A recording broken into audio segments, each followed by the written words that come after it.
BTR सुक्ति जाबाय शान्ति सुक्ति होनबाय थादों क'क्राझारखौ पिसिटि होननानै डिक्लेयार खालामलायबाय बिसोर दा बोरै जाहाथे बेयो तदन्त जानांगौ इनभेस्टिगेशन जानांगौ प्रपार इनभेस्टिगेशन जानांगौ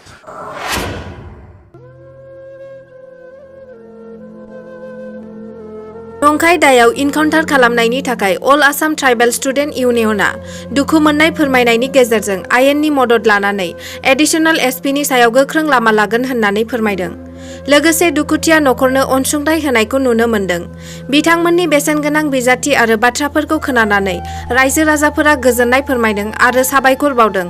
आरो उन्दै 18 साननि गथ'नि थाखाय चाइल्ड वेलफेयार एस'सिएशनजों सावरायना गथ'नि मोननो गोनां सुबिदाफोरखौ होनो खावलायदों।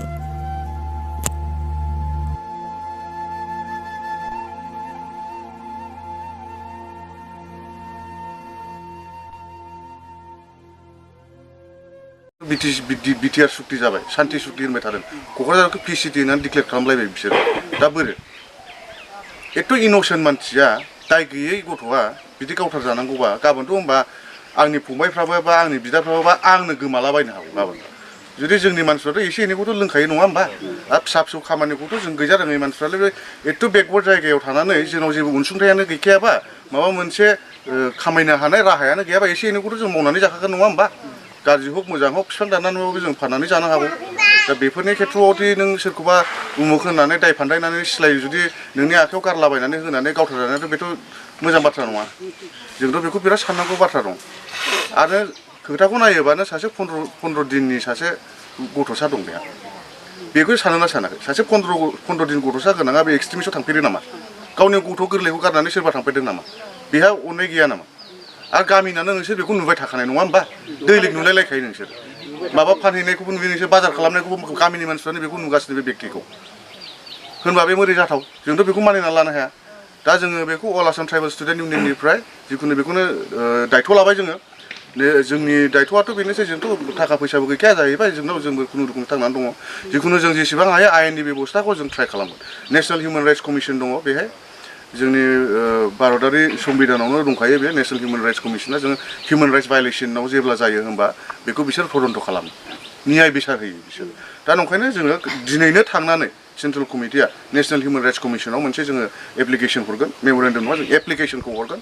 आरो गुवाहाटी हाइकर्टआवबो जोंनि एडभकेटनि दारा जोङो बाहायबो पेटिसन होगोन जाहाथे बेयो तदन्त जानांगौ इनभेस्टिगेशन जानांगौ प्रपार इनभेस्टिगेशन जानांगौ कम्पेनसेसनाथ' फैगोनलै खिन्थु बे जायखिनि दायनिगिरि बेथ' सास्ति मोनथारनांगोन नङा होमबा ओरैनो फैसाल' होनानै सासे बेक्तिखौ गावथारनानै इन'सेन्ट बेक्तिखौ गावथारनानै फैसाल' गारनानै होलांबाथ' जायाना न्याय नांगौना जोंनो जास्टिस नांगोन नङा होमबा दा बेनि थाखायनो जों बेखौ जेरैखि जाया दिनैनो थांनानै जोङो नेशनेल हिउमेन राइट्स कमिसनाव लाइजाम हरगोन जोङो गुवाहाटी हाइकर्टआवबो एडभकेटनि थ्रुयै जोङो हाइकर्टआवबो जों पेटिसन होगोन न्याय बिसार नांगौ जोंनो जास्टिस नांगौ बेनि थाखाय आरो जाय बेक्तिया DSP ना एडिशनेल एसपि बिथाङा सासपेनसन जानांगौ ट्रेन्सफार जानांगौ सास्ति मोननांगौ दा जोंनि दाबिया बेल' दा एसेखौनो होननानै खिन्थु आङो गोसोनिफ्राय नोंसोरखौ मा होनबावनो खुलुमबाय मानो होनबा जोंनाबो न'खराव मानसि गावथार जानाय दङ बिफाया जों उन्दैबाबो जोंनाबो बिदिनो गावथार जादों गोदो दा आं मिथिगौ नोंसिनि दुखुखौ आरो गथ'आथ' मोरै देरगोन बेखौ जों जिखुनु खेल लाबाय थागोन लासैनो दा एसेनोसै खुलुमनानै आं जिरायथ'नोसै চাওক আজি আমি অল আসাম ট্ৰাইবেল ষ্টুডেণ্টছ ইউনিয়নৰ ফালৰ পৰা যোৱা 16 তাৰিখে যিটো কোকৰাঝাৰত এটা নিসংগ কাণ্ড সংঘটিত হৈছিলে এই কাণ্ডৰ আমি এটা খবৰ ল'ব আহিছোঁ ইয়াতে আমাৰ গাঁওবাসীৰ লগত আজি আলোচনা কৰিছোঁ তেওঁলোকৰ পৰা বিভিন্ন ধৰণৰ আলোচনা কৰি আমি এটা অনুসন্ধান কৰিছোঁ সেই ঘটনাটো অত্যন্ত দুৰ্ভাগ্যজনক ঘটনা ইয়াত গাঁওবাসীৰ মতে সেইটো সম্পূৰ্ণ এটা ফেক এনকাউণ্টাৰ বুলি তেওঁলোকে দাবী কৰিছে গতিকে আমি অল আসাম ট্ৰাইবেল ষ্টুডেণ্টছ ইউনিয়নৰ ফালৰ পৰা BTC চৰকাৰ লগতে অসম চৰকাৰলৈ দাবী জনাইছোঁ যে এটা উচ্চ পৰ্যায়ৰ এটা তদন্ত হ'ব লাগে আৰু CBI ইনকুৱাৰীৰ কাৰণে আমি দাবী জনাইছোঁ লগতে যিহেতু তেওঁৰ 15 দিনীয়া এটা সন্তান আছে